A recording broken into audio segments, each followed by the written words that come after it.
В эфире программа «Актуальное интервью», в студии Марфирина Алексеева. Здравствуйте. Сегодня мы поговорим о том, как просто защитить себя от мошенников с помощью государственных цифровых сервисов, о том, как поставить запрет на кредиты, проверить, не оформлен ли на вас кредит и как навести порядок в своих цифровых данных. Наша гостья в студии Таисия Никитина, руководитель многофункционального центра Якутии. Таисия Львовна, здравствуйте. Здравствуйте. Ну что ж, в начале этого года был принят комплексный закон, который включает порядка 30 мер, да? И расскажите, как обезопасить свой личный кабинет на госуслугах?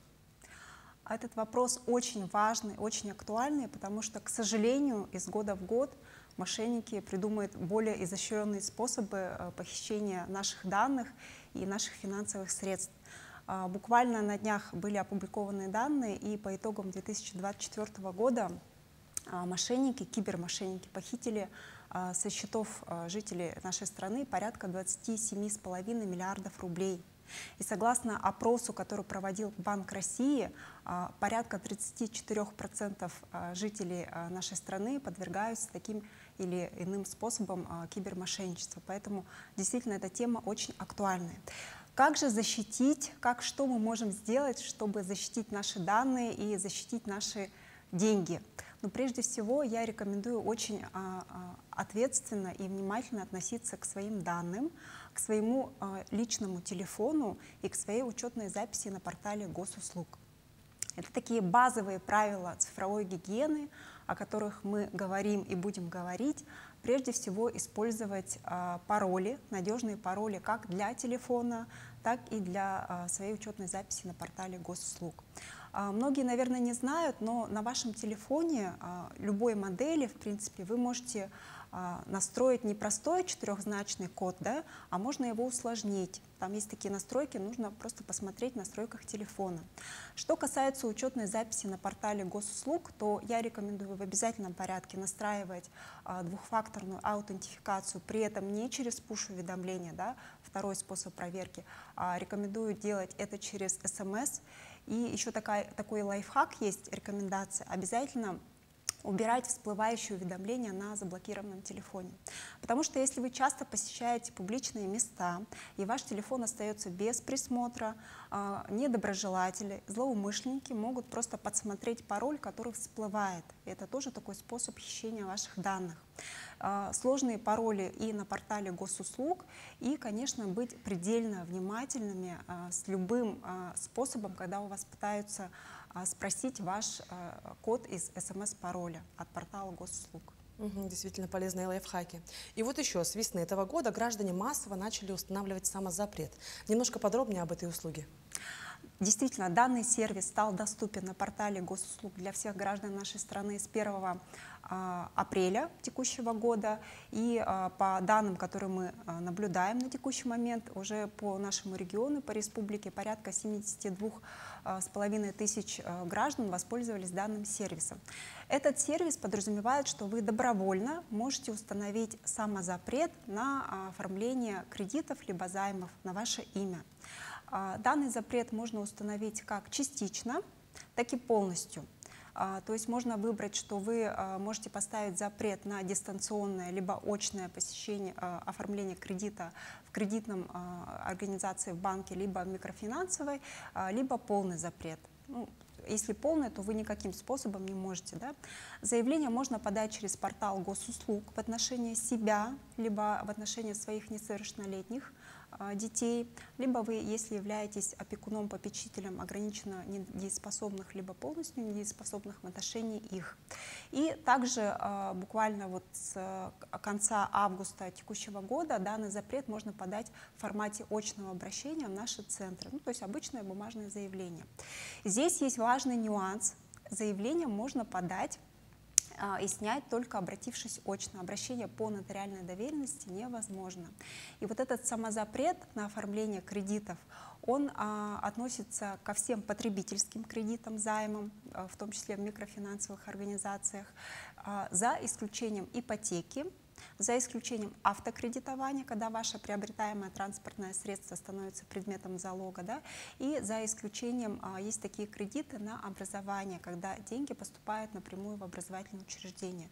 Но при этом оно распространяется на все потребительские кредиты, займы, я прям повторяюсь, и на, в том числе, овердрафт, что очень актуально, да, и на различные кредитные карты. И там есть некоторые нюансы.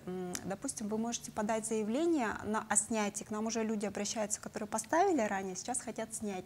Но вот это снятие будет работать через 2 календарных дня.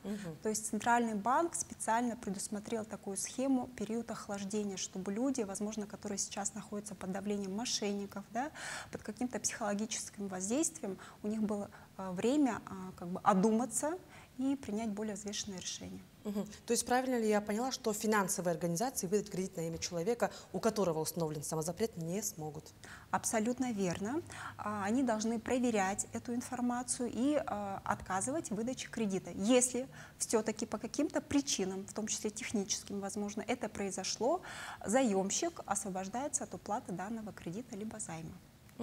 А как можно проверить, есть ли вот на мое имя, допустим, да, кредит, о котором я не знаю ничего? Очень важный вопрос, многие к нам тоже с этим вопросом обращаются. Сейчас на портале госуслуг есть такой сервис в разделе выписки и сведения, либо через робота Макса можно запросить информацию из бюро кредитных историй. В ответ вам придет сообщение со ссылкой о том, если вы брали ранее кредиты, последние 7 лет, да, то придет информация о том, в каких бюро кредитных историй хранится ваша кредитная история. На текущий момент в Российской Федерации действует 5 бюро кредитных историй. У них есть свое законодательство. Они хранят историю о ваших кредитах в течение 7 последних лет, актуальную информацию. И они обязаны предоставлять эту информацию бесплатно. В электронном виде 2 раза в год, в бумажном виде 1 раз в год. Ну и на платной основе, конечно, неограниченное количество раз. И вот в этой кредитной истории будет отражаться все сведения, и можно удостовериться, ну, не дай бог, кто-то оформил на ваше имя кредит. А можно ли защитить недвижимость с помощью именно вот госуслуг? Да, в единый государственный реестр недвижимости, попросту ЕГРН, то есть в Росреестр можно подать заявление и внести специальную отметку, которая будет запрещать любые действия в отношении вашего имущества, если вы там являетесь собственником или правообладателем. Данное заявление позволяет защитить ваше имущество от неправомерных действий. То есть если стоит такая отметка, если потом по каким-то причинам, ну, вдруг, представим такой пример, злоумышленники, либо недобросовестное лицо что-то решило сделать с вашей квартирой, с вашим имуществом, воспользовалось нотариальной доверенностью. Ну, такие случаи тоже могут быть, да, и обращается на осуществление сделки. В данном случае, если такая отметка будет стоять в ЕГРН, государственный регистратор обязан вернуть эти документы без рассмотрения. Данное заявление, еще раз повторюсь, можно подать через портал госуслуг в отношении каждого объекта, и можно также обратиться через многофункциональный центр. И также можно снять, тоже обратившись уже очно, либо снять уже можно будет, если у вас есть усиленная квалифицированная электронная подпись Госключ. То есть у нас всегда процедура снятия, она более такая сложная, да, чтобы не было каких-то мошеннических действий. И вот эта отметка, этот сервис позволяет людям защитить свое имущество. Особенно актуально для тех жителей, которые по тем или иным причинам преимущественно не проживают в месте нахождения объекта, например, ну, на территории другого региона, да, постоянно не находятся в этой квартире, и таким образом они могут защитить свою недвижимость. И вот еще тоже, думаю, очень актуально. Вот с 1 сентября, буквально совсем недавно, у россиян также появилась возможность о самозапрете на договоры с операторами связи. Немножко подробнее об этой мере. Это тоже одна из новых мер, как раз в том пакете законопроект, который уже принят. Действительно, с 1 сентября такая возможность появилась. Мы опять говорим о новом сервисе на портале госуслуг и возможности подать заявление через МФЦ. В целом, если вкратце, по текущему законодательству у россиянина, у гражданина Российской Федерации может быть не более 20 номеров телефонов. 20 сим-карт вы можете на себя оформить. Да? В отношении иностранных граждан эта цифра 10 сим-карт.